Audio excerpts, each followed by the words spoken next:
Цей салат лише з 3 інгредієнтів – відварений буряк, відварені яйця та тертий сир. Хто не пробував, спробуйте по-любому.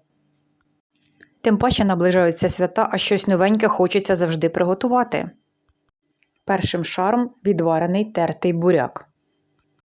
Заправка для буряка – майонез, плюс зубчик чесничку, плюс гірчиця в зернах, перчик та сіль. Розмішуємо. Викладаємо заправку на буряк та ретельно все розрівнюємо. Цією заправкою ми покриваємо лише сам буряк. Зверху на буряк викладаємо натерті яйця. Яйця змащуємо звичайним майонезом та розрівнюємо.